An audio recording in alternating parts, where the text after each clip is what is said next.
This presentation is an attempt to turn our stern and immediate attention to Alberto Ghibellini's Leo Strauss and the resurrection of, it's in quotes, natural philosophizing. I'll speak about the introduction, but not everything in the introduction, and this will be the first of a series which will act like a cataract, which becomes steep mountain streams and rivulets, and what's necessary, to use the Nietzschean phrase, strong minds will have to attempt to keep the whole in mind at every turn of detail. The first general remark I'll make is this isn't a scholarly work. It's not an attempt to say, here's an interpretation of Ghibellini, nor will I only try to say here's, although along the way I'll say many times this is what I think Strauss thought. It's not primarily about either Ghibellini or Strauss, but it's about attempting to do what this, I suppose, this new, as it seems to me, natural Strauss, or Strauss as a proponent of physis, is saying. But Ghibellini doesn't use the phrase natural Strauss, or Strauss as a proponent of physis, although he does cite the formula for Strauss. Philosophy is, for Strauss, political philosophy is dependent on philosophy, and philosophy is dependent on nature. So he produces this avenue into this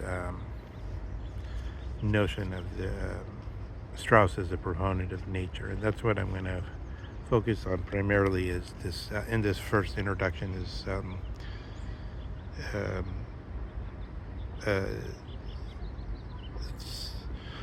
I'll pose it as a Socratic question: what is physis? What is nature? So the beginning of the introduction, we get the phrase we get some stuff from Strauss, where he says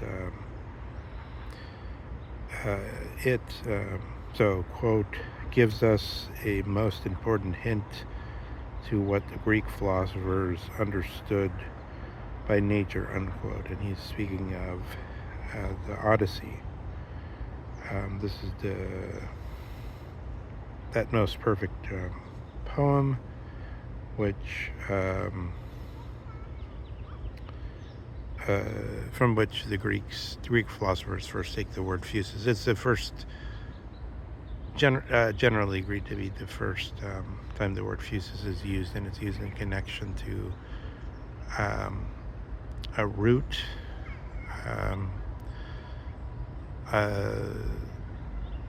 which has some power. So that it's said that physis is used to mean it looks like something and it has a certain power. So it's characterized as Molly, M-O-L-Y. I never lived in a place where the word Molly was used as a word for a drug, but I think it's used. I don't know if it means ecstasy or if it means marijuana, but some places that's used as a slang word. And with respect to its looks and power. So, let me see. One more thing before we go into this looks and power issue and this questions of Odyssey. We are natural beings who live, think under natural. This is from the introduction. We are natural beings who live, think under natural conditions. We must recall our natural being in order to remove the unnatural conditions.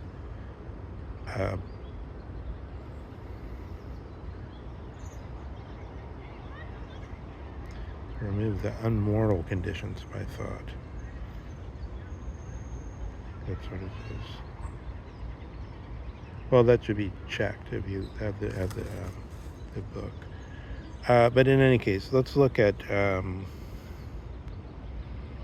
first, how do we understand power? So, I mean, there's already a question of historical. This is just really a scientific question. This isn't a second cave question, but just a philological question. Like, what's the move from vernacular English power to dunamis in connection to that root, and then in connection to physis? So I think the normal meaning of power has a wide range, and sometimes it's just said to say Vladimir Putin is power seeking or something like that, or power over men, or power not to have somebody tell you what to do, etc., etc. But I think control in some sense. But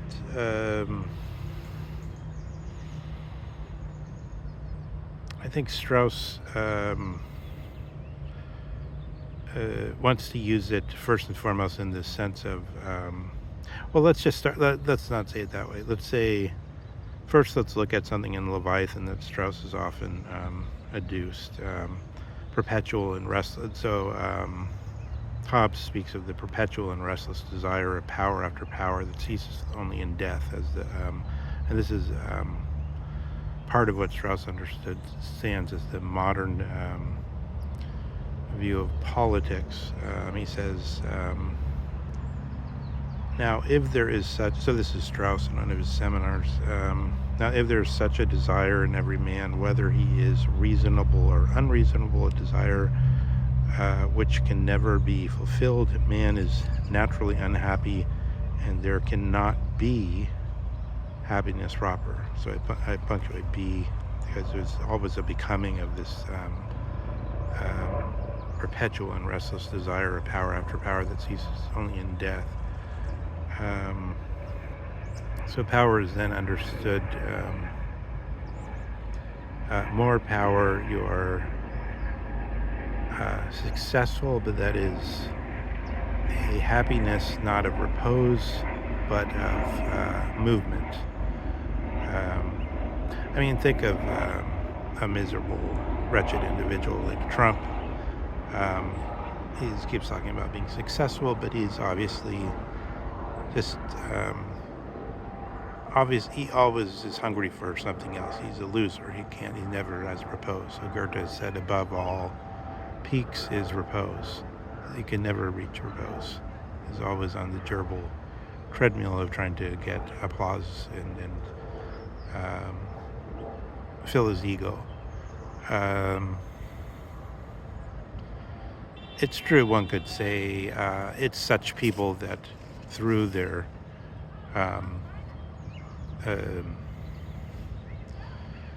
demand for praise, that's their payment for the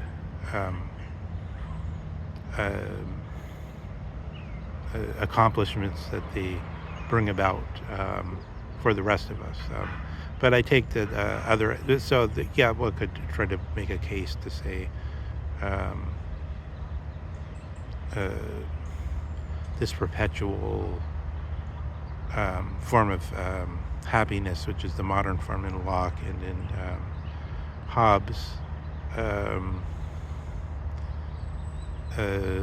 it could be brought to good use. It's utilitarian. I just think in the case of Trump, I agree with Stephen Cochrane, who says that Trump is just like WWE. He's just breaking things. He's got his face paint on and his costumes, and he and Musk are going around breaking things, and then they're shattered, and then you probably have to put them back together anyway. And none of them really had anything to do with anything essential. But on the other hand, it's interesting that Trump is now challenging all kinds of things, and then therefore making this Straussian issues more important. Like, for instance, he's saying only he is the one who can say what the law is with respect to the executive branch. So let's go on with this Hobbes issue. Hobbes surely said that. He said that there is no possibility of a summum bonum, or of the highest good or felicity. There is only that which is when each effort, there is only a kind of felicity which is when in each effort to go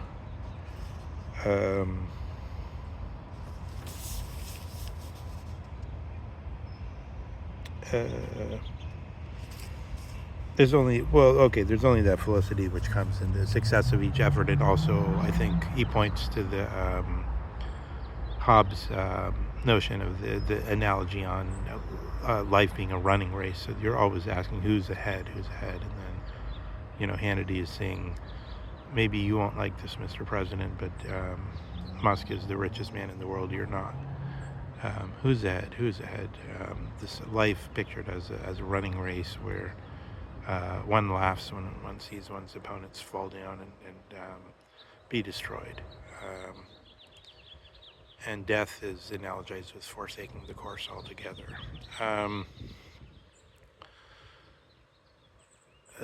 So how did we get to that version, this Trumpian version of felicity? And what does it have to do with the Athenian beginning? We're in Berkeley, by the way. That's an Alexander Calder statue in the offing there. Berkeley was at one time called the Athens of the West. At least that was the purpose of its founding. And there's still a head of Athena.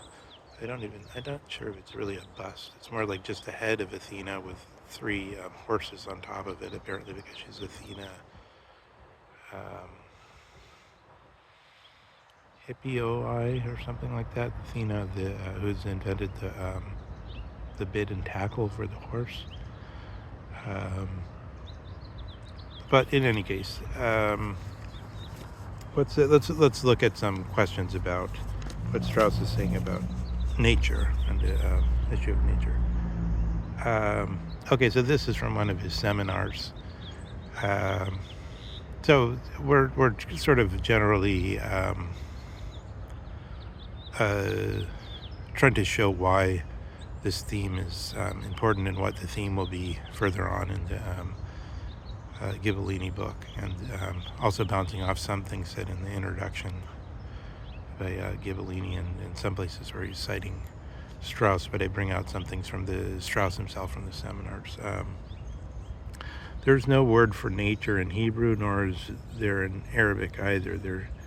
They simply took it from this is Strauss. The Greek word for nature, and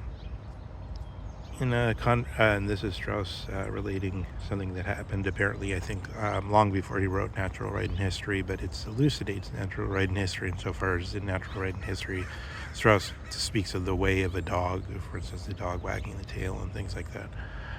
In a conversation with a Hindu student, which took place many years ago, he used all of these modern terms like sovereignty when speaking about Hindu things, and I didn't like that. So I cross-examined him and got this impression. The true sensual equivalent to what the Greeks meant by nature is a very well-known term, dharma. I don't think Strauss would have known the beatniks, at least not when he was younger. I guess when the seminar came out, maybe he probably would know them. This is from a seminar on Hegel's philosophy of history, where they're trying to clarify what Hegel means by begriff and why the idea of begriff is so important, um, which is frequently translated to mean religion. And so dharma, which is frequently translated to mean religion, and which has a much broader translation, as I learned from this man, which is the way of a thing. And dharma, of course, is the way of man.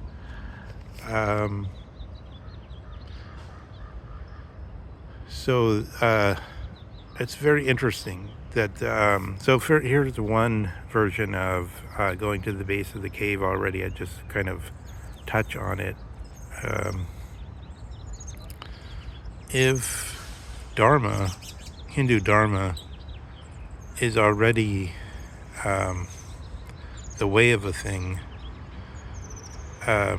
is it prior to Greek physis? But then we find out, so that what I want to say is, it's as though the human races come into existence with their different languages and discover different the Greeks are from the from this how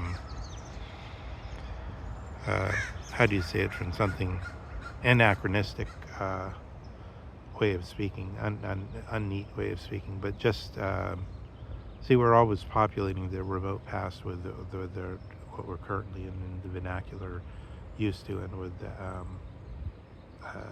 this sort of of common sense, right? Which is so simplistic and terrible that it makes it impossible to ever reach this material. But as long as sometimes we end up doing it in the case of, so for instance, with some help. Sometimes it's of some help as long as we know we're doing it. Like, so we're thinking about Hegel, we're thinking about what the second cave is, we're trying to think about what it means to get back from the second cave, and then it's like we've grown into this world. We can separate natal, or being born into, from natural, and from here we have this idea of the anachronistic, but this is just an empirical concept. It's not Hegelian. It's not about our whole being, and it's an anachronism to speak about a Hegelian begriff or Hegelian begriff in context to the Greeks, because they didn't use that in their Socrates didn't talk about concepts. He talked about eidos, or closer to essence, I would say. That would make more sense. That's the way Ghibellini uses this essence or idea. He uses them almost as a synonym, or maybe as a synonym. And he links that up to Das Ding an sich also.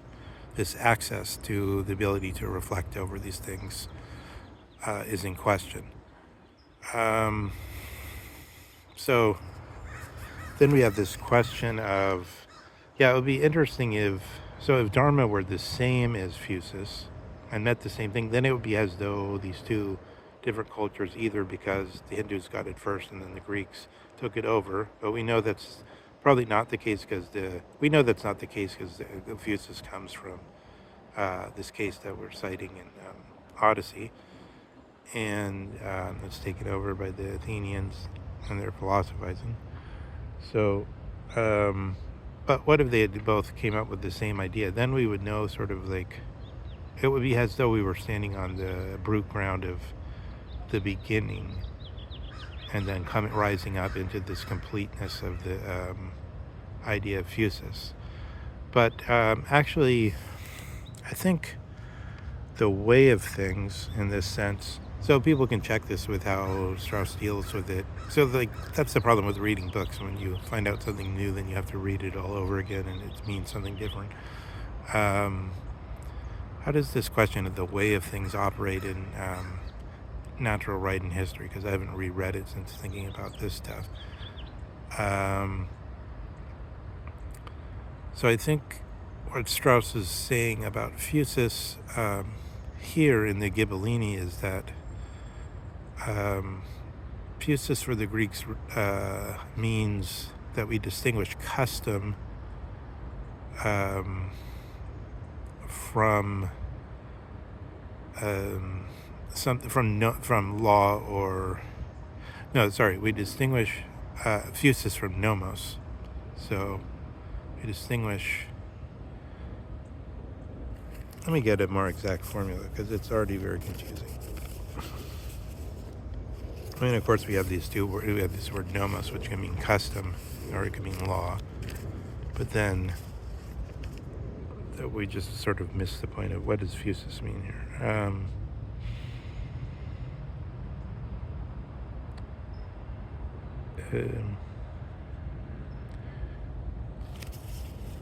think I had an exact statement written down.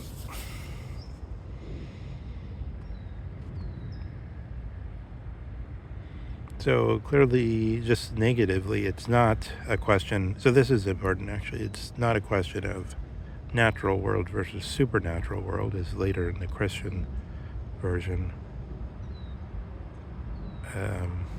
That's already a complex built on top of this idea.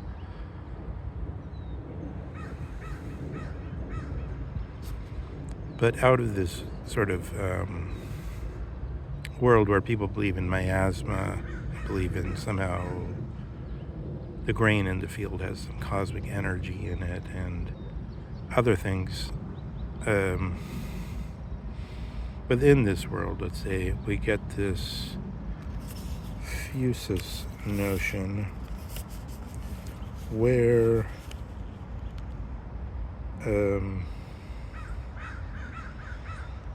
the look of things and the potential of it. So there's that part. Well, maybe if I can't get it now, we'll get it in the future as we go along. It has something to do with this specifics, but it's necessary to really get that accurate. Actually, that's extremely important. But see, just the way of things doesn't already cover this division between. That's the question. What's the actual division? So it's not the division between force, or nenke, force, and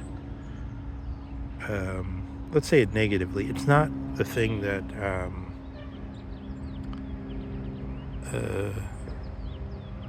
Bronze Age pervert says when he says that Achilles knew about the difference between pacts that men make and brute force, which occurs in a way at the beginning of the Politeia, or Republic, also, when Socrates is saying, but what have I convinced you guys that it really wouldn't be good to bring me back down to the Piraeus? And they say, well, we just won't listen to you, and we'll outpower you. That's not the distinction that Strauss is trying to get to. I think, well, we'll clarify this later. I'll just say I think what he's trying to get to is already natural right. So the distinction between basically the distinction between customs and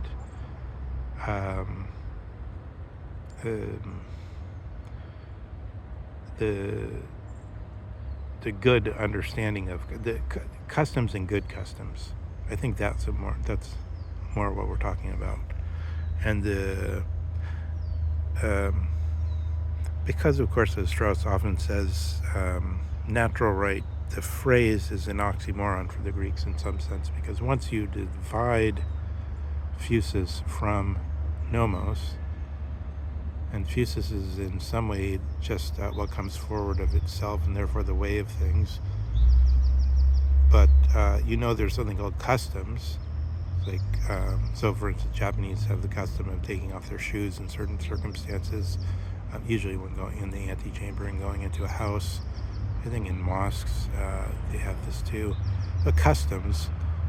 And then there's a nice scene, by the way, in Donnie Brasco, where I think there's some things where you're impressed with, like Johnny Depp's performance in that, where it seems realistic the way he's able to sort of, because he's concealing a wire or a transmission device in his boot, and he doesn't want to take off his boot at a Japanese restaurant with a bunch of gangsters. he has to induce them to say, but we just beat the Japs in the war, and now you're going to take off your shoes for them. And it's impressive the way this is done somehow realistically, and you can believe that he actually convinced them to go along with that. But in any case, custom. So that's an obvious custom, but squirrels have certain customs too, right? So there's no distinction between, it's not nature versus custom in the way we think of it, because we think of everything the squirrel does as natural in a way, and then we have this added problem: what about the culture and the morality of chimpanzees and squirrels? Because it falls back on us again.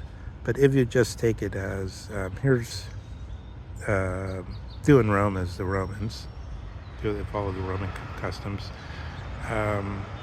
then there's this question of what's the difference between just customs and the good customs? I think this is let's start with that. So let's start with that, but then we'll correct it based on further readings of based on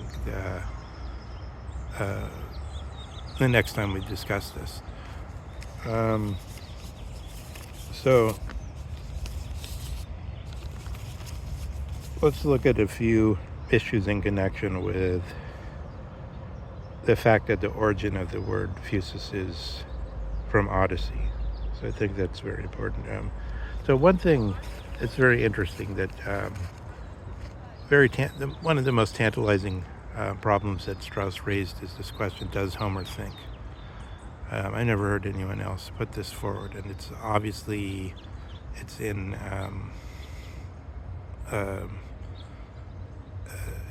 it attacks Plato's Socrates as saying that the rhapsodes don't think, the poets don't think. So this contrast between philosophy and poetry, because the poets are inspired, but they don't understand what they're saying, whereas the philosophers have this understanding, as Strauss would put it, that man is man's understanding. Some problem like that recurs with the Revelation, I think.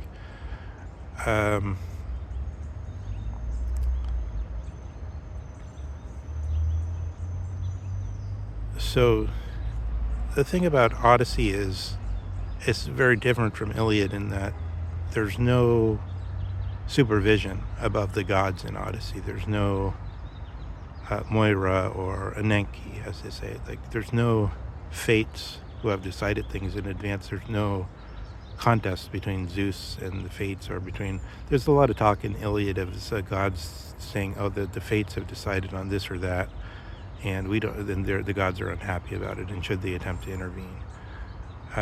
There's nothing like that in Odyssey, so that's interesting. And so Ghibellini has said this is one of the issues that separates, for Strauss, the Christian view from the Christian view from the Jewish view, from the revelation, in this sense of and also which creates this problem with the cave in some sense, according to Ghibellini's version, that there's something higher than, is there something higher than the gods, which the gods have to deal with or not? But actually in Odyssey there isn't, so that's interesting. Whereas in general in the Greek world there was. That's another issue. Like, are we talking about only, Strauss takes issue with Nietzsche for not specifying if he's talking about Greeks in general or what only a few Greeks thought in many cases.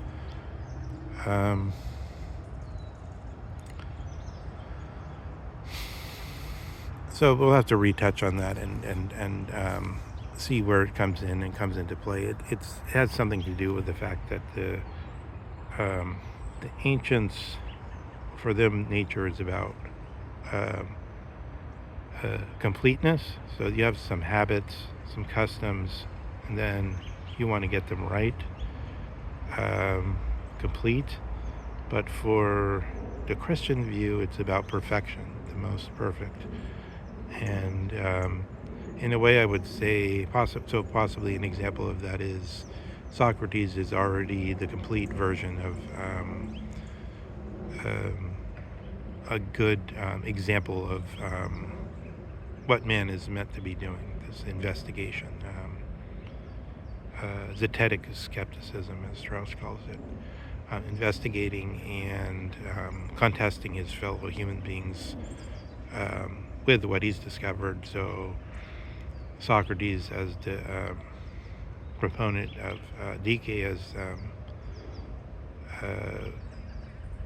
put forward this view that justice is, or is the moral Socrates has put forward this view that justice consists of improving the people. And you see Trump saying, if basically, like, if what I'm doing improves the people, then how can it be wrong? So that's actually a very I mean, the form of the argument is very good, but I think this is always this kind of problem, is it's easy to get a formally good statement and then just violently misuse it for rhetorical purposes, and also maybe to delude oneself. Yeah, I mean, it's just another, just to touch on that more, it's the, I mean, it's hardly any, just in detail, it's the same thing as the Nuremberg stuff. Oh, we're just following orders, but were the legal, or the good orders. I mean, Gemin comes in here and says the whole point of Kafka is that the law doesn't exist, and how can you tell something from the point of view of the law not existing, and what does it look like? It looks very uncanny, very unheimlich. Once you face up to that directly, and rather than keep insisting on it. But so far as the law does exist, so far as we're not in, and you have the second problem with the Hobbesian, there's no summum bonum, or no, I mean, the summum bonum, one version of that is through precedence, eventually over the wisdom of the people, as it were, over hundreds of years, eventually expression of the law is complete. But okay, so let's rewind it up for now because it's so long, and then we'll try to make some corrections and come back, but just to give us something to think about in approaching Ghibellini. And remember, we're trying to keep the whole in mind, but on the other hand, there's some of it is just static. Maybe.